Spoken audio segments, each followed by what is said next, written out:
If there is one thing I could scream from the mountaintops, do your expense audits. Why?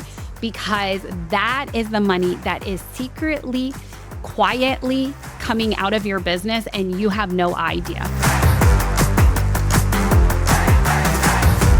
Hello. Today we are talking cash leak number 3, which is skipping regular expense audits. Y'all, if there is one thing I could scream from the mountaintops, do your expense audits. Why? Because that is the money that is secretly, quietly coming out of your business and you have no idea.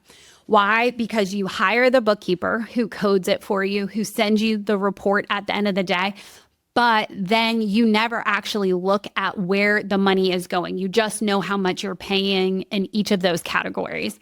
So what I recommend to business owners specifically, if they have a bookkeeping person, but even if not, if you're not looking at it, you need to be looking at it, and you need to be doing it with the lens of, is this making me a return?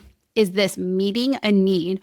Is this duplicating something that I have another expense for?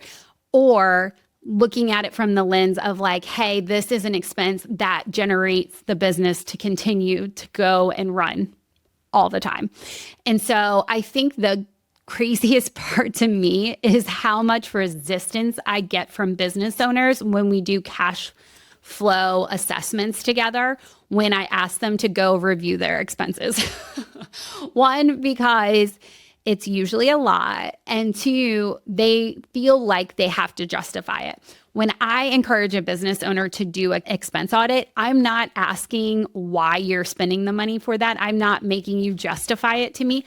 I want you to go through the process and think through intentionally, why am I investing in that thing? What benefit do I get from it because I invested in that thing?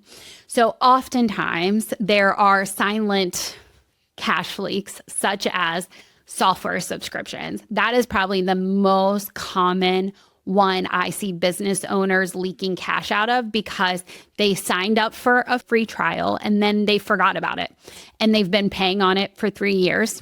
Or they have like a coaching membership that they meant to use and they haven't, and they keep paying on it, but they haven't used it and they haven't gotten a return on that investment. But, it's a early bird rate, or it is like a new member's rate. So they don't want to cancel it because what if they use it? And so if you can see yourself in any of the things I just said, let's go to your calendar right now.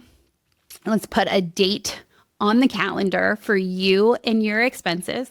You can go into QuickBooks and pull the report by vendor and just start looking through it.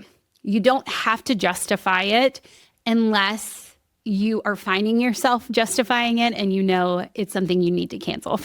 But software subscriptions are definitely one of the biggest ways.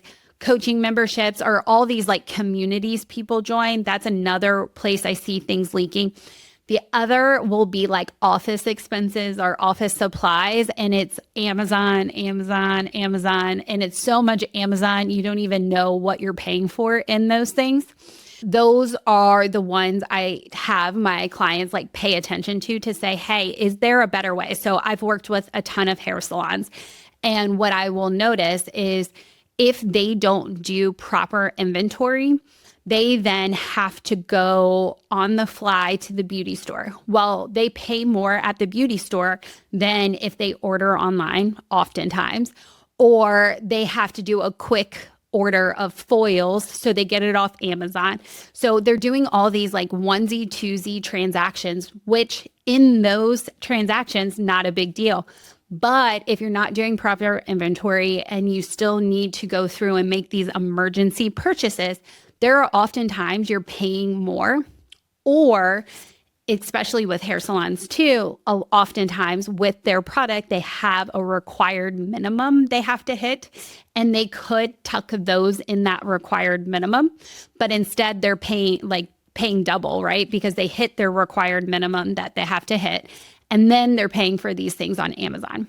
So that's just one good example of how an operational inefficiency can be costing you money and you don't know it until you do an expense audit.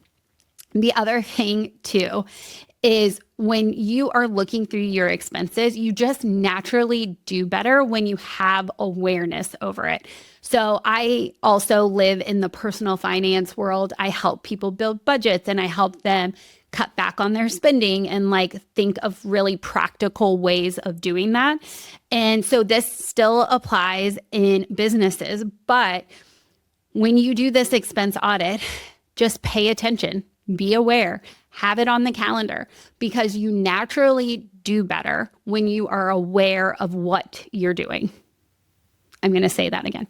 You naturally do better when you're aware of what you're doing. And what I see as a blind spot for a lot of business owners is they outsource their bookkeeping. They outsource the person that is responding to the bookkeeping questions.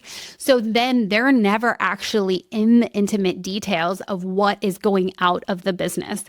And so I want to encourage you as a business owner to take the reins in your business and set up a time.